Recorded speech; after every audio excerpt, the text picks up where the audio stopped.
논할 때 역사를 어떠한 관점으로 보느냐, 그거를 굉장히 중요하게 생각을 합니다. 그거를 사관 또는 역사관이라고 표현을 합니다. 즉 어떠한 사관으로 역사를 바라보느냐에 따라서 같은 사건을 놓고서도 전혀 다른 해석을 내리게 됩니다. 크게 사관을 두 가지로 분류를 한다면요, 하나는 인본주의 사관이라 이렇게 칭할 수 있습니다. 세계 역사 속에 존재했던 수많은 사관들, 그 대부분이 이 인본주의 사관이라고 볼 수가 있는데요, 다시 말하면 역사를 바라보는 관점이 역사의 주체를 사람으로 보고 바라보는 관점, 그것이 모든 인본주의 그런 사관이다 이렇게 볼 수가 있죠. 그와는 반대로 역사의 주체가 사람이 아니라 역사의 주체가 하나님이심을 인정하며 바라보는 그런 관점, 그것을 우리가 신본주의 사관 이렇게 이해할 수가 있습니다.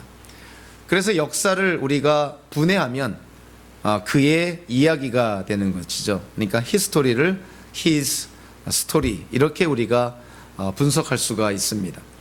역사는 사람이 주체가 아니라 하나님께서 주체가 되어서 이끌어 가시는 하나의 큰 이야기라는 것이죠.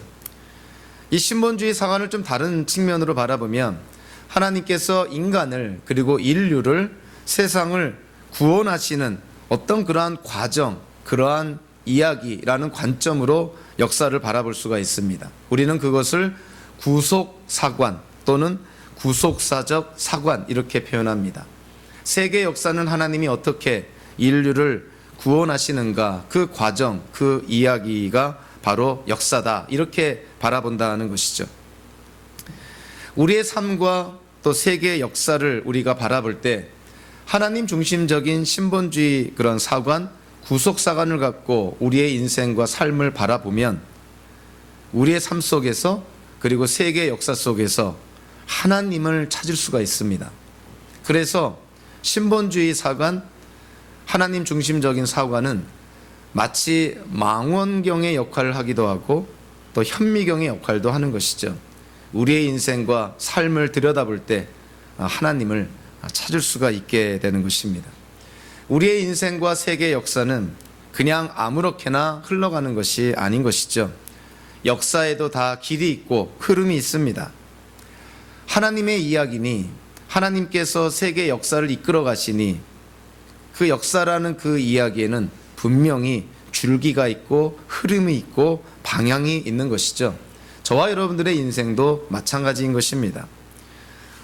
우리도 우리 인생을 바라볼 때 우리 뜻대로 산 것 같고요, 우리 계획대로, 우리의 목적대로, 쉽게 말하면 우리 마음대로 산 것 같지만 우리의 인생을 돌아보면 우리의 인생의 매 순간순간마다 하나님께서 계셨음을 우리가 발견할 수가 있습니다.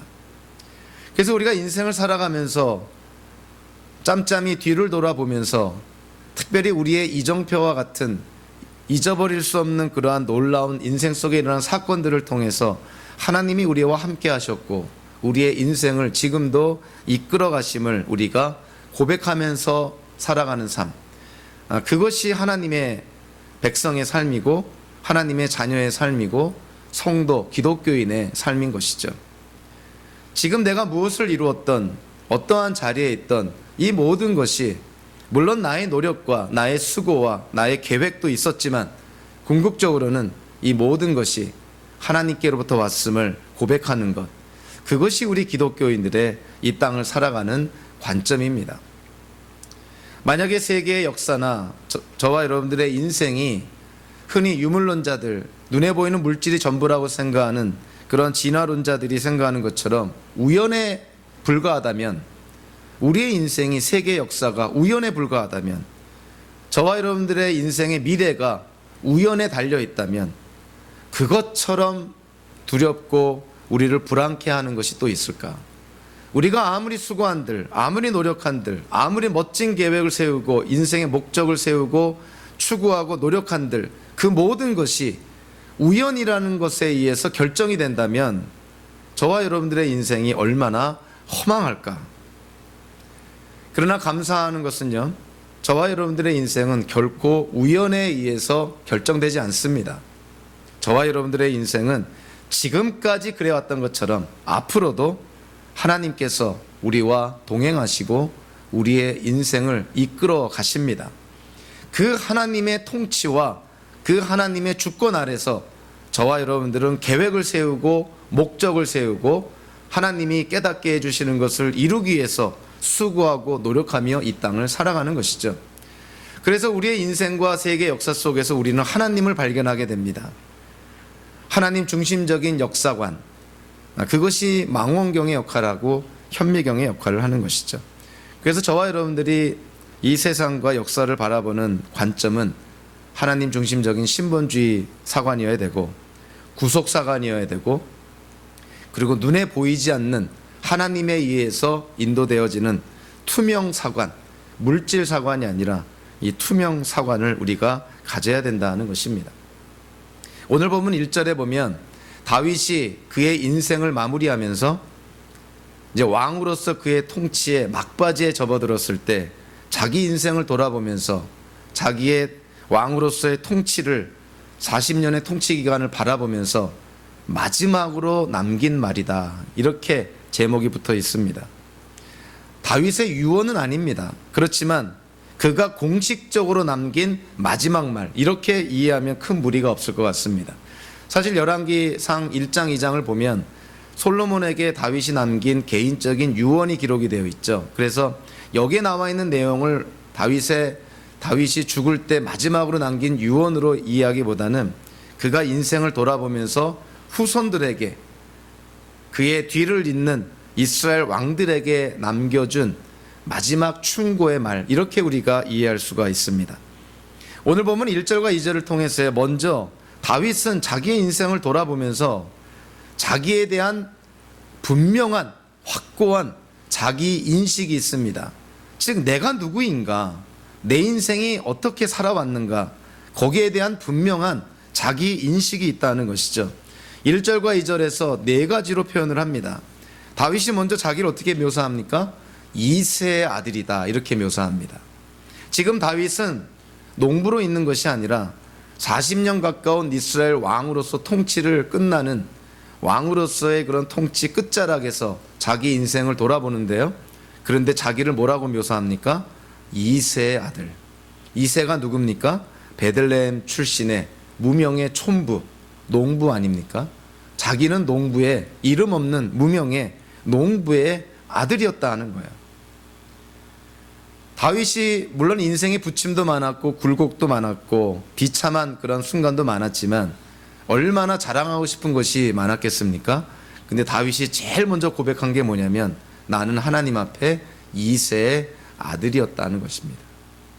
그렇게 부족하고 내세울 것 없는 그냥 촌부의 아들, 무명의 아들, 그냥 농부, 목동에 불과했던 자기를 하나님이 지금 이 자리에 세워주셨다는 것이죠. 그거를 이새의 아들이라는 아주 단순한 표현으로 고백을 합니다. 내가 이 자리에 있게 된 것이 하나님의 은혜라는 것이죠.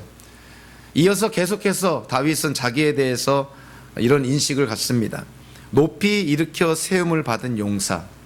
자기가 용사는 용사인데 다 수동적으로 쓰여지고 있죠. 누군가가 자기를 높이 일으켜 세웠다는 것이죠. 여기서 누구에 의해서 세움을 받았다는 것입니까? 당연히 하나님에 의해서 세움을 받았다는 것이죠. 다윗이 인생을 돌아보면서 그가 잊어버릴 수 없는 사건, 이스라엘의 역사에 전면에 등장한 역사적이고 전환점을 이룬 사건이 뭡니까? 골리앗과의 싸움 아닙니까? 목동이었던 자기가 블레셋의 장군인 3m가 넘는 정말 산전수전 다 겪은 베테랑 그 장군을 그 돌멩이 가지고 죽인 그 전쟁, 다윗이 어찌 그거를 잊어버릴 수가 있을까요? 그래서 자기의 인생을 돌아보면서 적들이 두려워하는 그러한 용맹한 용사, 장수가 된 것이 다 하나님께서 자기를 그렇게 세워줬기 때문이라는 것이죠. 자기의 능력 때문이 아니라 하나님께서 자기를 세우셨다고 고백을 합니다. 이것이 어찌 보면 다윗의 겸손함을 이렇게 드러내 보이는 것이죠. 즉 자기 인생에 일어나는 일들을 하나님 중심으로 바라보는 것입니다. 그래서 영광을 하나님께 돌리는 것이죠. 앤드루 모레이라는 사람이요, 겸손이라는 책을 썼는데 그 책에 이런 내용이 나와 있습니다. 겸손은 하나님의 경영 방식 안에서 자기를 해석할 수 있는 자기 고백이다. 그러니까 자기의 인생, 자기에게 일어난 일들을 하나님 안에서 바라보며 해석하는 것. 그것이 겸손이라는 것이죠. 여러분들이 얼마나 겸손한지는 여러분에게 일어났던 일들, 지금 이 자리에 있게 한 그 모든 과정들, 지금 여러분들이 어떠한 모습으로 이 땅을 살아가는지 그거를 하나님 안에서 바라보는 것이 겸손이라는 것입니다. 자기중심적으로 인본주의적인 그런 시각으로 자기가 현재 일어난 자기의 모습을 바라본다면 결국은 뭐 자기 자랑밖에 될 것이 없는 것이고, 하나님은 온데간데 없는 것이고, 자기가 인생의 주체, 삶의 주체가 되어버리는 것이죠. 그것은 성도의 자세가 아니라는 것이죠. 다윗은 자기의 현재의 위치, 자기의 현재의 모습을 하나님의 관점으로 바라봅니다. 그것이 진정한 겸손인 것이죠. 자기에게 어떤 능력이 있고 은사가 있고 재능이 있어서 만약에 노래를 잘하는데 사람들 앞에서 저 노래 못합니다, 이거는 겸손이 될 수가 없는 것이죠. 자칫 잘못하면 그거는 계산된 그런 위선, 교만에 불과한 것이죠. 노래를 잘하는 것이 객관적인 사실이라면 내가 어떻게 해서 노래를 잘하게 됐는가? 하나님께서 나에게 그런 은사를 주셔서 이렇게 노래를 잘하게 됐습니다. 노래는 잘하는 사실을 인식하며 영광을 하나님께 돌리는 게, 그것이 성도의 겸손한 자세인 것이죠. 다윗은 자기가 용사임을 인정을 합니다. 전쟁에서 피도 많이 흘렸죠. 그러나 자기가 이런 적들이 두려워하는 용사가 된 것이 바로 하나님 때문이라는 것을 고백합니다. 그것이 진정한 겸손이라는 것이죠. 세 번째로 다윗은 자기를 어떻게 묘사합니까? 왕이라는 표현을 쓰죠. 근데 어떻게 묘사하냐면 야곱의 하나님이 기름 부어 세우신 왕. 우리는 잘 알고 있습니다. 사무엘이 다윗에게 기름을 부어서 이스라엘의 왕으로 세우죠. 하나님이 다윗 자신에게 기름 부어 왕을 세웠다는 것입니다. 비록 사무엘을 통해서긴 하지만 궁극적으로는 하나님이 기름 부어 자기를 왕으로 세우셨다는 것이죠. 자, 그런데 눈여겨봐야 될 것이 그 하나님을 어떻게 묘사하냐면 야곱의 하나님이다, 이렇게 묘사합니다. 다윗이 지금 뭔가 하나님에 대해서 얘기하고 싶은 내용이 있는 거예요. 그것이 야곱의 하나님이라고 묘사한 것입니다. 도대체 야곱의 하나님은 우리에게 어떠한 메시지를 전해주는 것일까? 아브라함의 하나님이라고 묘사하지 않고, 이삭의 하나님이라고 묘사하지 않고, 여호수아의 하나님이라고 묘사하지 않고요, 사무엘의 하나님이라고 묘사하지 않습니다. 왜 야곱의 하나님이라 그랬을까? 야곱의 인생, 창세기에 나오는 그 야곱의 인생을 우리가 한번 돌아볼까요? 야곱이 얼마나 교묘한 자였습니까? 자기 엄마 품속에, 치마 품속에 마마보이처럼 그렇게 형을 속이고 아버지를 속여서 축복을 가로채고 결국은 형의 협박, 위협에 쫓겨서 도망쳐간 어떤 그런 지렁이 같은 야곱, 심지어는 야복강에서 하나님과 씨름까지 할 정도로 아주 질긴 사람, 목이 곧은 사람, 야곱이었죠. 하나님이 그 야곱을 훈련시키고 다듬고 세워서 이스라엘로 만듭니다. 그래서 야곱이라는 이름이 나중에는 이스라엘로 바뀌어지지 않습니까? 야곱의 하나님이라는 것은 하나님이 그런 정말 교묘하고 교활하고 치사한 그런 어떤 야곱, 교만했던 야곱, 그를 훈련시키고 단련해서 하나님의 사람으로 만든 건데요, 그 하나님을 지금 묘사하고 있는 것이죠. 다윗이 뭘 얘기하고 싶냐면 다윗과 같은 자를 단련시키고 훈련시키고 다듬어서 하나님의 사람 이스라엘로 만든 것처럼 자기를 하나님이 다듬고 훈련시키고 지금 세워서 지금 이 자리에 있게 하셨다는 것입니다.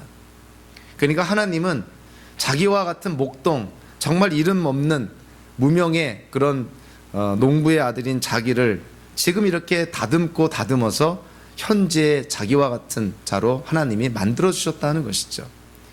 그러니까 자기가 왕이 된 것에 대해서 모든 공로를 지금 하나님께 돌리고 있는 것이죠. 네 번째로 다윗은 자기를 어떻게 묘사하고 있냐면 이스라엘에서 아름다운 시를 읊은 사람, 아름다운 시를 읊은 시인으로 그렇게 묘사합니다. 여기에는 목적어가 빠졌죠. 누구를 위한 시를 지었고 누구를 위해서 노래를 했다는 것입니까? 당연히 하나님을 위해서 시를 짓고 하나님을 위해서 노래를 불렀다는 것이죠. 그러니까 다윗은 지금 자기의 인생을 돌아봤을 때 자기 입에서 시가 터져 나오고 노래가 터져 나올 때 누구를 위한 시였고 누구를 위한 노래였다고 얘기하고 있냐면 하나님을 위한 노래, 하나님을 위한 시를 짓고 하나님을 위해서 자기 입술로 하나님만이 나의 하나님이심을 고백하는 그러한 삶을 살았다는 것입니다. 그러니까 다윗의 인생, 이새의 아들, 높이 일으켜 세움을 받은 용사, 하나님의 야곱의 하나님이 기름 부어 세우신 왕, 이스라엘에서 아름다운 시를 읊은 사람, 이 모든 자기 고백, 자기 인식 안에는 하나님이 그 중심에 계신 것이죠. 그러니까 다윗은 자기의 인생을 하나님 중심적으로 바라보면서 이러한 고백을 하게 된 것입니다. 저와 여러분들도 만약에 인생의 끝자락에서 얼마 남지 않은 인생을 남겨놨을 때 자기의 인생을 돌아보면서 자기가 살아온 인생의 그런 여정을 밟아왔던 모든 단계들을 바라보면서 과연 우리는 우리 자손들에게, 후손들에게 내가 믿는 하나님에 대해서 어떻게 묘사할 수 있을까? 이 다윗과 같은 묘사가 저와 여러분들의 입에서 나오기를 바랍니다. 저와 여러분들이 인생의 끝자락에서 오늘 다윗이 고백했던 내용들이 우리의 입술에서도 그대로 나오기를 원합니다. 특별히 오늘 본문에서 좀 눈여겨봐야 될 것이, 우리가 다윗 그러면 사울의 뒤를 이어서 이스라엘의 두 번째 왕으로만 이해를 합니다. 근데 오늘 본문에서는요, 다윗의 또 다른 모습을 우리에게 직간접적으로 제시하고 있습니다. 다윗은 왕일 뿐만이 아니라 또 다른 어떠한 역할을 감당했다는 것이죠.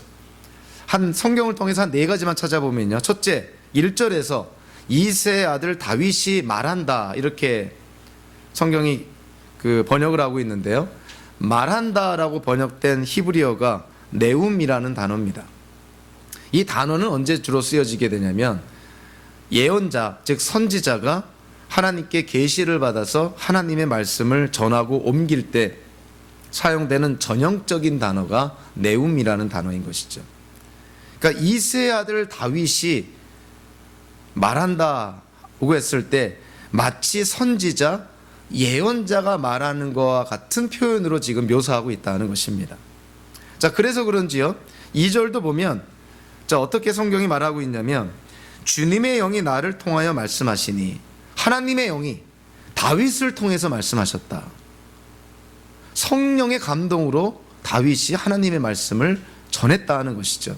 이거는 선지자, 예언자에게 적용되는 그런 묘사인 것이죠. 3절에 보니까 또 다른 측면으로 이스라엘의 하나님이 말씀하셨다. 즉 다윗을 통해서 이스라엘의 하나님이 말씀하셨다. 또 이스라엘의 반석께서 나에게 이르셨다. 다 다윗을 통해서 하나님이 말씀하셨다. 즉 다윗이 하나님의 스피커의 역할을 했다. 선지자, 예언자의 모습을 보여줍니다. 최종적으로 신약성경 사도행전 2장 30절에서요, 오순절 성령 강림이 일어났을 때 사도 베드로가 성령으로 충만해서 그 베들레헴, 그 예루살렘에 모인 그 경건한 유대인들, 그들에게 설교를 합니다. 정말 성령 충만한 그런 설교를 하죠. 그 설교 때 이 베드로가 다윗에 대해서 이렇게 묘사합니다. 사도행전 2장 29절 30절을 보니까 이렇게 말하고 있습니다. 동포 여러분, 나는 조상 다윗에 대해서 자신 있게 말씀드릴 수 있습니다. 그는 죽어서 묻혔고 그 무덤이 이날까지 우리 가운데 남아 있습니다. 그는 예언자이므로. 이 베드로가 성령으로 충만해져서 다윗에 대해서 언급할 때 다윗을 왕이라고 묘사하지 않고 예언자, 선지자라고 묘사합니다. 그 오늘 본문과 일맥상통하는 것이죠. 선지자들에게 적용되었던 네움이라는 그런 특별한 히브리어가 사용이 되고요, 하나님의 영이 다윗을 통해서 하나님의 말씀을 전했다고 되어 있고, 이스라엘의 하나님이 또 이스라엘의 반석 되신 하나님께서 다윗을 통했다 말씀하셨고, 그리고 사도 베드로가 그 다윗을 예언자라고 명시하는 것입니다. 그러니까 다윗의 인생 전체는 아니겠지만 다윗의 인생 가운데서 다윗은 왕으로서의 역할뿐만이 아니라 예언자, 선지자의 역할도 다윗이 감당했었구나라는 것을 우리가 본문을 통해서 깨닫게 됩니다. 다윗은 이 마지막 노래 가운데 자기에 대한 철저한 하나님 중심적인 인식, 자아상을 우리에게 말해주고 있고요. 그리고 나서 3절과 4절에 보면 다윗이 또 우리에게 뭐를 말해주고 있냐면 자기가 이스라엘 백성을 다스릴 때 어떻게 다스렸는지, 하나님 중심적인 통치 원리가 무엇인지, 더 나아가서 이제는 다윗 자기 뒤를 이어서 이스라엘의 왕이 될 자기의 후손들에게 이스라엘을 어떻게 다스려야 될 것을 강조합니다. 그러니까 자기가 하나님의 뜻대로 이렇게 백성을 다스렸으니 자기의 후손들도 자기의 뒤를 후대 왕들도 이와 같이 다스려야 된다는 것이죠. 두 가지 통치 원리를 다윗이 언급을 합니다. 다른 말로 하면 하나님의 통치 원리를 다윗을 통해서 우리에게 주시는 것이죠. 그 통치 원리가 뭡니까? 첫째로 모든 사람을 공의로 다스려야 된다. 즉 정당하고 공평하게 백성들을 다스려야 된다는 것이죠. 우리가 다 인정합니다. 왕에게는 권력이 있습니다. 우리 현재 세계에도요, 수상이든 왕이든 대통령이든 누구든 간에 위정자들은 권력이 있습니다. 그런데 자, 기독교인들은 그 권력을 어떻게 사용하라는 것입니까? 공의로 자제하고 절제된 그러한 권력, 그거를 행사해야 된다는 것이죠.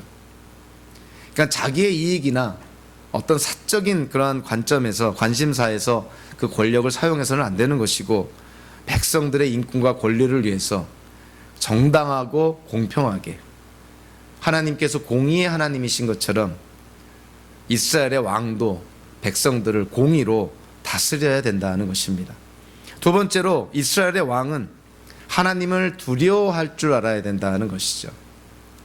하나님을 두려워하면서 다스리는 왕, 물론 그도 실수할 것이고 잘못된 선택도 하겠지만 나라를 망하게 하거나 나라를 저 멸망의 구렁텅이로 빠뜨리지는 않습니다.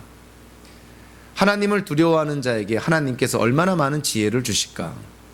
솔로몬도 하나님을 두려워하고 하나님께 겸손하게 나아갈 때 하나님께로부터 지혜를 받아 나라를 잘 다스리지 않습니까? 그런 그가 우상숭배 죄에 빠질 때 결국은 그도 우상숭배자가 되고 결국 나라는 그가 죽은 후에 두동강이가 되는 분단의 아픔을 겪지 않습니까? 하나님을 두려워할 때 하나님의 지혜가 임하게 되고 그 하나님의 지혜 때문에 하나님의 백성은 이 땅을 담대하게 살아갈 수가 있다는 것이죠. 그러니까 다윗이요, 이스라엘 백성을 다스리는 하나님의 통치 원리 두 가지를 언급을 합니다. 하나님의 공의로 이스라엘 백성을 다스려라. 그리고 하나님을 두려워하면서 이스라엘 백성을 다스리라는 것입니다.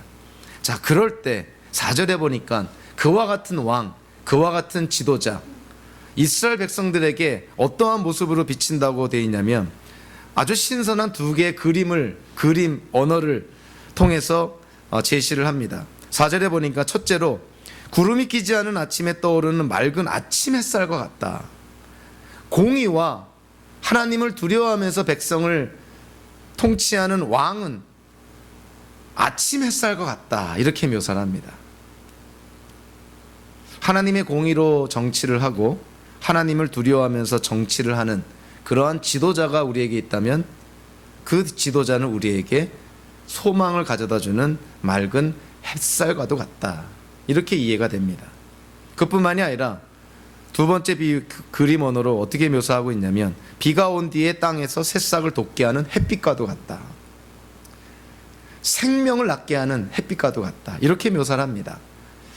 공의로 백성을 다스리고 하나님을 두려워하면서 백성을 다스리는 왕, 그들은 백성에게 소망을 가져다주는 햇빛이고 생명을 가져다주는 햇빛과도 같은 존재다, 이렇게 말합니다. 사실 하나님의 공의로 세상을 다스리실 분, 그리고 이 땅에 세상의 빛으로 오신 분, 그분이 예수 그리스도이시죠. 그러니까 다윗이 언급한 하나님의 공의로 백성을 다스리고 그리고 하나님을 두려워하면서 백성을 다스리는 자, 그들은 백성들에게 생명을 가져다주고 소망을 가져다주는 햇빛과도 같은 존재다. 궁극적으로 이 존재가 바로 예수 그리스도인 것이죠. 예수님이 세상에 빛으로 오셨고 그리고 예수님이 세상에서 승천하시면서 우리 성도들, 저와 여러분들에게 이제는 너희가 세상의 빛이다.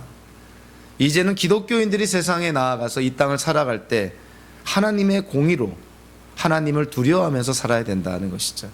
자, 그렇다면 하나님이 영이시니 눈에 보이진 않지만 항상 우리와 함께 하시고 우리에게 이러한 삶의 원리를 가르쳐 줬으니 저와 여러분들의 삶 속에서 어떤 유혹을 받을 때 그것이 하나님 보시기에 옳지 않은 죄악된 것이지만 우리를 편하게 하고 우리의 인생을 윤택하게 하는 어떤 유혹을 받을 때 우리가 하나님의 공의, 하나님을 두려워하는 그런 마음만 있다면 그것을 극복할 수가 있다는 것입니다. 우리는 주변에 일어나는 사건들을 통해서 얼마나 많은 사람들이 어리석게 그 순간에 세상적인 유혹을 이겨내지 못하고 거기에 실족하여서 그의 인생도 망치고 그의 가정들도 파멸에 이르는 것을 우리는 많이 보게 됩니다. 우리가 하나님을 두려워한다면 아무리 먹기 좋은 음식이라 하더라도 아무리 가지고 싶은 것이라 하더라도 아무리 내 품속에 넣고 싶은 것이라 하더라도 그것이 하나님 보시기에 옳지 않은 거라면 과감하게 그것을 극복해야 된다는 것이죠. 그러면 그 인생, 세상의 햇빛과 같은 인생 하나님이 만들어 주신다는 것 아닙니까? 자, 놀랍게도 5절을 보니까 다윗은요 담대하게 이렇게 선포합니다. 자, 진실로 나의 왕실이 하나님 앞에서 그와 같지 아니한가. 즉 다윗 자신과 자신의 그 왕조, 자기의 집안이 마치 이와 같지 아니한가. 즉 공의로 백성을 다스리고 하나님을 두려워하면서 백성을 다스린, 그래서 백성들에게 생명과 소망을 가져다주는 햇빛과 같은 존재, 자기 집안이 마치 그렇지 아니한가, 이렇게 담대하게 외치고 있습니다. 어찌 보면 한없이 교만한 사람처럼 보이지만 다윗의 교만해 보이는 그 선언 뒤에는 하나님 중심적인 근거가 있습니다. 5절에 보니까 그 근거가 뭐냐면 하나님이 나로 더불어 영원한 언약을 세우시고, 하나님이 나와 영원한 언약을 세우셨다는 것이죠. 언약을 세우신 분도 하나님이시고 언약을 지키시는 분도 하나님이시고 그 언약을 영원히 지속해 주시겠다고 약속한 분이 하나님이시니 다윗은 담대하게 선포할 수가 있는 것이죠. 내 인생뿐만이 아니라 내 뒤에 나를 이어서 이스라엘의 왕이 될 다윗의 왕조가 바로 이 3절 4절에서 언급한 바로 이와 같은 사람이 아닌가. 다윗의 그 담대한 선포는 하나님과 맺은 그 언약에 기초하고 있는 것이죠. 저와 여러분들도요 사람들하고 대화하면서 구원에 대해서 얘기할 수 있습니다. 당신 구원 받았냐? 받았다. 지금 죽어도 천국 갈 수 있냐? 천국 갈 수 있다. 그럼 사람들이 너 뭐 갖고 그렇게 자신하냐? 너 교만한 거 아니냐? 네 인생 앞으로 어떻게 될지 모르는데 어떻게 구원받아 천국 간다고 자신 있게 얘기할 수 있느냐? 이렇게 사람들이 물어볼 수 있습니다. 거기에 대해서 우리가 대답할 수 있는 근거가 있어야 되죠.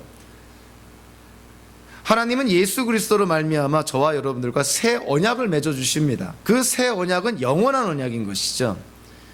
언약을 맺은 우리가 이 땅을 살면서요 완전한 삶을 살지 못합니다. 우리도 죄성이 있어서 아직도 본성이 남아 있어서 죄를 짓고 하나님께 불순종하고 하나님의 영광을 가릴 때가 있는 것이죠.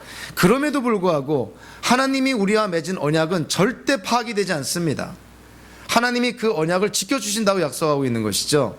그래서 저와 여러분들이 담대하게 얘기할 수 있습니다.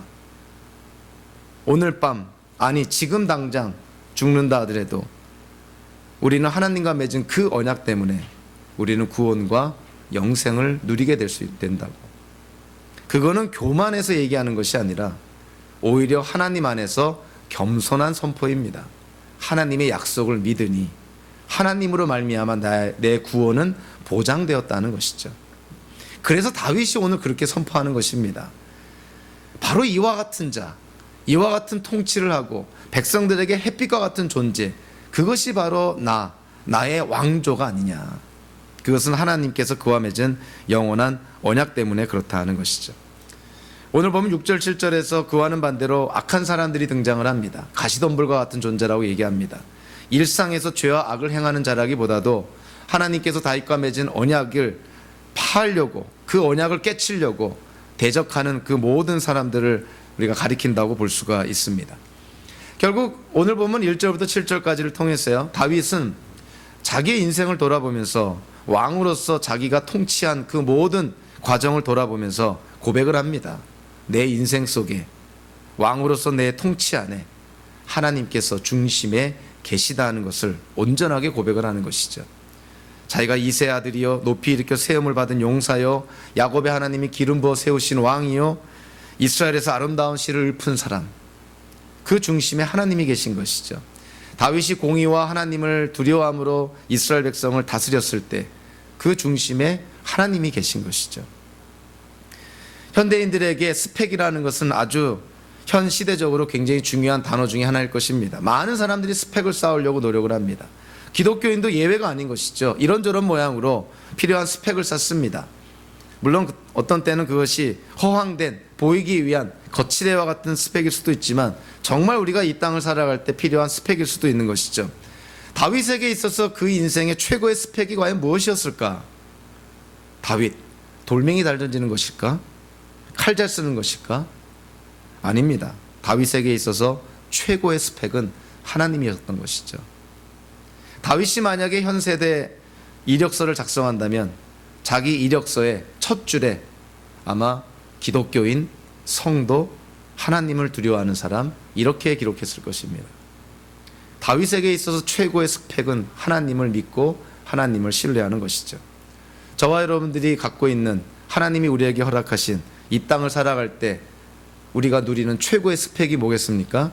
하나님을 믿고 하나님을 신뢰하는 것이죠. 그것이 우리가 누릴 수 있는 최고의 스펙입니다. 세상 그 어떤 것도 다 유한하죠. 다 일시적이죠. 다 왔다가 없어지는 것입니다. 그러나 하나님 안에서 우리에게 주어진 것들만 영원한 것이죠. 그래서 저와 여러분들 이 땅을 살면서 우리가 가장 중요하게 여기는 스펙이 무엇입니까? 혹여라도 누가 묻는다면 여러분들 담대하게 우리의 최고의 스펙은 하나님을 믿고 신뢰하는 것입니다. 이렇게 대답하셔야 됩니다. 다윗의 고백처럼. 오늘 두 번째 단락은요, 다윗을 도왔던 그 많은 용사들, 장수들의 이름이 거명이 되고 있습니다. 뭐 어떤 때는 우리가 성경 읽다 보면 뭐 이런 것까지 이렇게 구구절절히 이름을 다 언급해야 되나? 다윗을 도왔던 충성스러운 용사 37명이 있었다. 이거면 충분하지 않을까? 98절부터 39절까지 30절이 넘게 구구절절히 이렇게 다윗의 용사들의 이름을 기록할 필요가 있을까? 여기에는 분명한 하나님의 뜻이 있습니다. 자, 오늘 본문에 보면 다윗의 용사들에 대한 언급이 나오는데요, 세 부류로 언급이 됩니다. 첫 번째 부류는 말 그대로 다윗 용사들 가운데서 최고의 3인방, 이 문고리 3인방이 아니라 최고의 3인방, 정말 다윗의 용사 가운데 일당백 최고의 용사들입니다. 최고의 3인방. 그리고 그 다음에 언급되는 사람들이 그보다는 못하지만 여전히 일당백의 세 용사, 그리고 처음 6명의 용사보다는 못하지만 그 다음에 언급되는 사람들이 다윗의 친위 부대와 같은 30인의 특별부대, 이렇게 세 부류로 언급이 됩니다. 자, 먼저 다윗의 용사 가운데서 최고의 3인방 한번 볼까요? 이들이 얼마나 용맹스러운 장수들인가. 첫째로 8절에 보니까 다그문 사람 요셉 바세벳이라는 사람이 언급이 됩니다. 성경에서 여기 외에는 언급되지 않습니다. 이 사람은 어떤 사람이냐면 최고의 3인방 가운데서 우두머리다. 그러니까 다윗의 용사 가운데서 정말 최고의 장수, 최고의 장수입니다. 다윗의 인생 속에 만났던 최고의 장수, 그가 바로 요셉 바세벳이라는 장수죠. 그에 대한 일화, 그는 한꺼번에 800명을 쳐 죽인 용사다. 뭐 생각만 해도 뭐 대단하죠. 그리고 두 번째, 세 번째, 엘르앗살, 삼마. 자, 이들은 어떤 특징을 갖고 있냐면 다윗 왕정 초기에 이스라엘이 전쟁을 치르면 블레셋 군인들과 전쟁을 치렀죠. 근데 그 블레셋과 전쟁 중에 이스라엘 군대가 패하게 됩니다. 그래서 이스라엘 군대가 퇴각해 버리는 것이죠. 쉽게 말하면 도망치는 것이죠. 그 도망치는 자리에 엘르앗살 또는 삼마 혼자 남아서 이스라엘 군대를 추격하는 블레셋 군대를 맞서 싸웠다는 것입니다. 그리고 혼자서 그 블레셋 군대를 물리쳤다는 것이죠. 그래서 오히려 전쟁의 역전을 일으켜서 이스라엘로 하여금 승리하게 만들었다는 것입니다. 얼마나 많은 블레셋 군대가 이스라엘 군대를 추격했는지, 이들이 얼마나 많은 블레셋 군인들을 죽였는지는 기록에 나와 있지 않지만 분명한 것은 이들의 용맹과 이들의 전공은 대단한 거였던 것이죠. 나라와 나라 간의 전쟁의 승패를 뒤바꾼 용사들, 그들이 바로 엘르아살과 삼마였다는 것이죠. 그래서 요셉, 바세벳, 엘르아살, 삼마, 다윗의 이 최고의 3인방, 이들의 어떤 용맹함, 이루 말할 수가 없겠죠. 그런데 사무엘기 저자는 이들을 설명하면서요, 10절과 12절에 우리가 놓치지 말아야 될 아주 중요한 것을 언급을 합니다. 10절과 12절에 뭐라고 언급합니까? 엘르아살에 대해서 언급을 할 때 10절에서요, 주님께서 그날 엘르아살에게 큰 승리를 안겨주셨으므로, 12절에 보니까 삼마에 대해서 언급할 때 주님께서 그에게 큰 승리를 안겨주셨다. 이게 무슨 말입니까? 엘르아살도 삼마도 훌륭한 용맹스러운 장수였지만 하나님께서 그 둘을 통해서 이스라엘에게 승리를 안겨주셨다는 거예요. 그러니까 이스라엘이 전쟁을 치를 때에도 하나님의 주권, 하나님의 통치가 임했다는 것이죠. 사무엘기 저자가 이런 것들을 놓치지 않고 기록을 합니다. 혹시라도 이 세 사람을 영웅시할 때 하나님이 빠져버릴 수 있으니 이들을 소개하면서 하나님 때문에 그들이 승리를 거두었다고 그렇게 묘사한 것이죠. 이 최고의 3인방보다는 못하지만 또 다른 세 용사를 소개를 합니다. 13절부터 23절까지 소개를 하는데요. 이들이 얼마나 훌륭한 용사냐면 그 일화를 13절부터 17절까지 하나의 일화를, 에피소드를 소개를 합니다.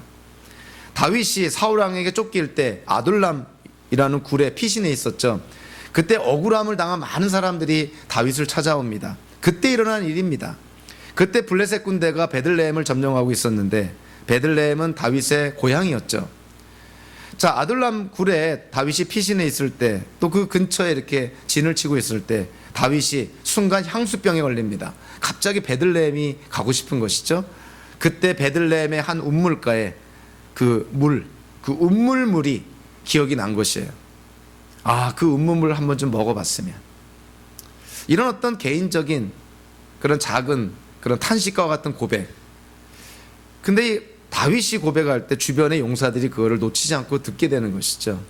이 세 용사가 다윗의 고백을 듣습니다. 다윗의 그 한탄을 듣는 것이죠. 베들레헴의 그 시원하고 그 맛있는 물, 그 한 그릇 좀 먹어봤으면. 이 세 용사가 아둘람 굴에서 베들레헴까지 블레셋 진영을 뚫고 가서 베들레헴에 있는 운물에서 물을 길러다가 다윗에게 안겨줍니다.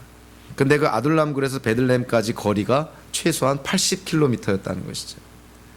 세 명의 용사가 다윗의 탄식을 듣고 80km를 블레셋 군대를 뚫고 들어가서 이 운물물을 길어온 곳입니다. 이 다윗과 그 용사들의 관계를 좀 간접적으로 좀 알 수가 있죠. 얼마나 이 용사들이 다윗에게 충성했는가 이렇게 알 수가 있죠. 그 세 용사 가운데서요, 사무엘기 저자가 오늘 두 사람을 언급을 합니다. 18절과 19절에 보니까 스루야의 아들 요압의 아우 아비셀을 언급을 합니다. 아비셀 어떤 자입니까? 300명을 쳐 죽인 용사.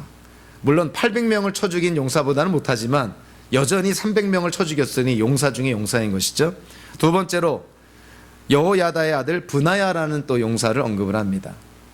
이 사람도 얼마나 대단한 사람이냐면 아주 뛰어난 모함 용사를 죽이기도 하고 눈 오는 날 함정에 빠진 살아있는 사자를 때려 죽이기도 하고요, 골리앗 같은 이집트의 또 장군을 죽이기도 합니다. 이 브나야,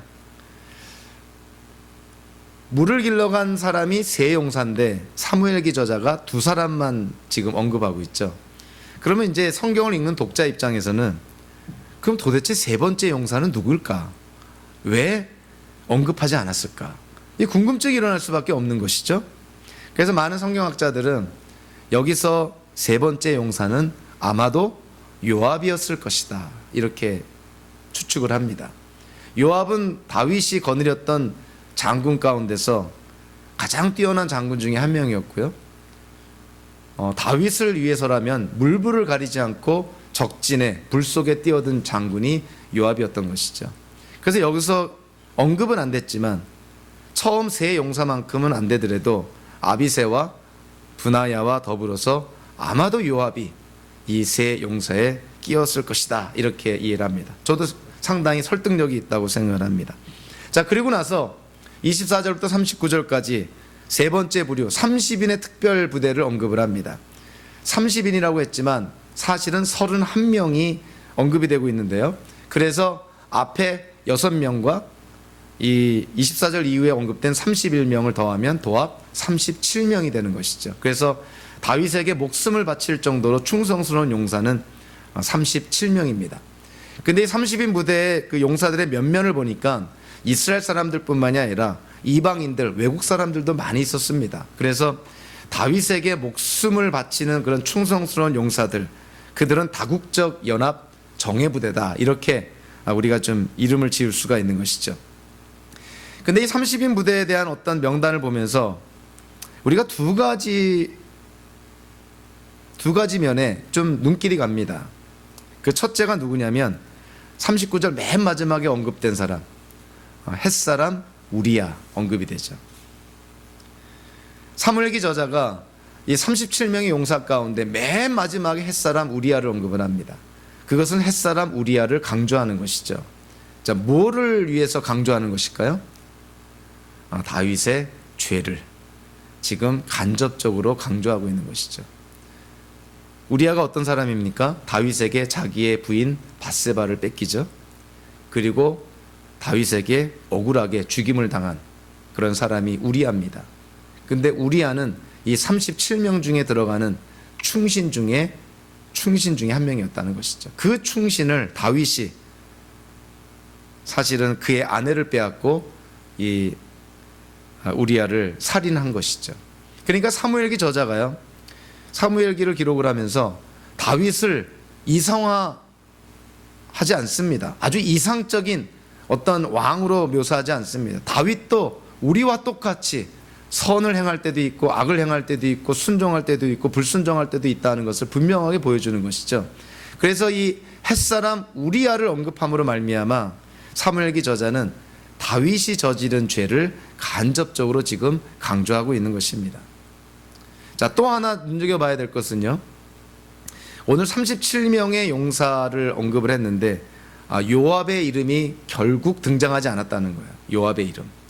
우리는 이 사무엘기를 통해서 다윗의 인생 속에서 요압이라는 사람이 얼마나 큰 비중을 차지하고 있는지 우리는 다 알고 있습니다. 비록 요압이 다윗한테 악을 행하기도 하고 하나님 보시기에 악을 행하기도 했지만 어쨌든 다윗에게는 오른팔과 같은 존재가 요압이었던 것이죠. 그런데 사무엘기 저자가 37명의 용사들을 언급을 하면서 끝끝내 요압의 이름은 언급하지 않습니다. 왜 그랬을까요? 이 37명의 용사들을 보면 요압의 동생 아비새 언급하죠. 그리고 24절에 보니까 요압의 또 다른 아우 아사엘을 언급을 합니다. 그리고 37절에 보니까 심지어 요압의 무기를 들고 다니는 부에라 사람 나하레까지 언급을 합니다. 그러니까 요압의 동생들을 언급하고 요압의 무기를 들고 다니는 요압의 참모까지도 언급을 하는데 왜 요압의 이름은 언급하지 않았을까? 이것이 이제 어떤 그 역사서를, 이 사무엘기를 기록하는 저자의 관점을 우리가 보게 되는 것이죠. 여기서는 우리가 알 수 없지만 우리 열왕기상 1장 2장으로 넘어가면 다윗의 말년에 일어난 어떤 사건을 언급을 하는데요, 다윗의 아들 가운데서 압살롬만 반역한 것이 아니라 또 다른 아들 아도니아가 다윗을 반역을 합니다. 다윗 생전에 쿠데타를 일으키는 것이죠. 그 아도니아 반역에 그 동참한 장군이 요압이었습니다.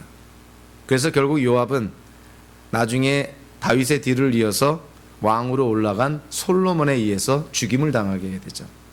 그러니까 사무엘기 저자가 다윗의 용사들을 언급을 할 때 이 요압의 이름을 빼버린 이유가, 물론 다양한 추측이 가능하지만 가장 성경적인 이유는 요압이 아도니아 반역에 참여해서 결국 솔로몬에게 죽임을 당했기 때문에 그동안의 요압의 공적들이 다 삭제돼 버린 것이고 심지어는 37명의 용사의 이름에도 오르지 못한 것이죠. 그러니까 사무엘기 저자가 요압을 그렇게 평가한 것입니다. 사실 객관적으로 보면 요압은 37명의 이름에 분명히 있어도 남을 만큼 공적을 많이 세웠죠. 그러나 그의 마지막이 비참했다는 것이죠. 아도니아의 반역에 참여해서 결국 이 죽임을 당하게 됐으니 참 그의 인생 마지막이 정말 비극적으로 끝나게 됩니다. 그래서 이런 어떤 명단들을 통해서 이 사무엘기 저자의 어떤 관점을 우리가 바라보게 되는 것이죠. 실제로 사무엘기와 열왕기에 기록된 이스라엘의 역사가요, 또 다른 역사책에 거의 반복적으로 기록이 됩니다. 그 역사책이 뭐냐면은 역대지라는 것이죠. 역대지상, 역대지하. 이스라엘의 역사가 거의 같은 내용이 역대지 상하에 또 기록이 됩니다. 근데 여러분들 역대지 상하를 누가 기록했다고 우리가 알고 있냐면 에스라가 역대지 상하를 기록했다고 우리에게 전해지고 있습니다. 여러분 에스라가 누구냐면 이스라엘이 바벨론의 70년 유배 생활을 마치고 3차에 걸쳐서 귀환을 하게 되죠. 그때 2차로 귀환을 할 때 에스라가 그 귀환하는 유대인들을 데리고 예루살렘으로 귀환하게 됩니다. 에스라가 귀환하고 나서 에스라가 한 일이 뭐냐면 이스라엘 공동체를 하나님의 율법으로 다시 세우는 것이었어요. 그래서 에스라는 그 유대인, 즉 이스라엘의 정통성을 확립하기 위해서 그가 가질 수 있는, 얻을 수 있는 모든 자료들을 모아서 이스라엘의 역사를 하나 적어내게 됩니다. 그것이 바로 역대지라는 것이죠. 그런데 에스라의 그 역사관이 있습니다. 에스라는요, 이스라엘의 정통성에 북이스라엘은 포함될 수 없다는 것이 에스라의 사관이었죠. 그래서 역대지 상하를 보면 북이스라엘에 대한 기록이 하나도 남겨져 있지 않습니다. 아울러서 남유다의 왕들에 대한 기록도 보면요, 그 유다 왕들이 행한 악한 행실들은 전혀 기록이 되어 있지 않습니다. 즉 다윗에 대한 기록도 보면 밧세바와 저지른 그 간음죄, 우리아를 살인죄로 죽인 거, 이러한 기록들이 역대지 상하에는 나와 있지 않습니다. 그것이 에스라의 관점인 것이죠. 즉 이스라엘의 정통성을 확립하기 위해서 이스라엘의 역사 속에서 사실은 좋은 것들만 모아가지고 기록하고 그 책으로 만든 것이 역대지 상하라는 것입니다. 그래서 역사학자들이 그런 얘기를 하죠. 역사는 승자의 기록이다. 역사라고 해서 이 땅에 일어난 모든 일들이 다 기록되어 있는 것이 아니라는 것이죠. 그래서 사무엘기 상하를 읽으면서 그리고 역대지 상하를 읽으면서 뭔가 좀 차이점들을 바라보게 됩니다. 아주 대표적인 게 오늘 본문에도 나와 있는데요. 사무엘기 저자는 햇사람 유리아를 37명의 용사 명단 가운데 맨 마지막에 기록을 하죠. 왜 그랬다 그랬습니까? 다윗의 죄를 강조하기 위해서입니다. 근데 에스라가 지은 역대지 상 11장에 보면 햇사람 우리아는요, 다윗의 37명의 용사의 명단 가운데서 중간에 언급을 합니다. 그러니까 다윗이 햇사람 우리아에게 지은 죄를 강조하고 싶지가 않은 것이죠. 그것은 에스라의 관점입니다. 그러니까 똑같은 역사서, 똑같은 역사적인 사실을 기록을 하고 있지만 누가 기록을 하고 어떠한 관점에서 기록하느냐에 따라서 좀 달리 보이는 것이죠.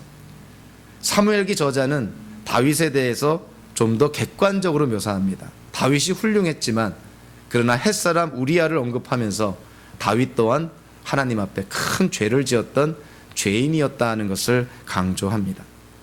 다윗과 그의 용사들을 바라보면 우리는 예수님과 제자들 생각나죠? 그리고 바울 서신서에 등장하는 바울과 그의 많은 동료들 생각납니다. 교회는 말 그대로 공동체인 것이죠. 우리 애나바 한인장로교회도 팀별로 팀 사역을 하고 있죠. 이 모든 것이 하나님의 나라의 일은 팀으로, 공동체로 행해지는 것이죠. 그래서 저와 여러분들이 이 교회에 출석을 하면서 한 공동체를 구성하면서 하나님이 허락하신 일을 감당할 때 이것이 너와 나의 일이 아니라 우리의 일이 돼야 되는 것이죠. 공동체적인 어떤 관심사, 공동체 의식을 우리가 가져야 되는 것이죠. 다윗의 고백과 다윗의 용사들의 명단을 통해서 우리는 하나님의 통치와 사람들의 노력을 함께 보게 됩니다. 하나님의 주권과 인간의 책임을 함께 보게 되는 것이죠. 저와 여러분들의 삶 속에서 우리의 인생을 주관하시는 하나님의 주권도, 그리고 그 주권에 우리가 긍정적으로 반응하면서 우리가 최선의 노력을 다하는 그런 균형 잡힌 성도의 삶을 사시기를 주님의 이름으로 축원합니다. 기도하겠습니다. 하나님,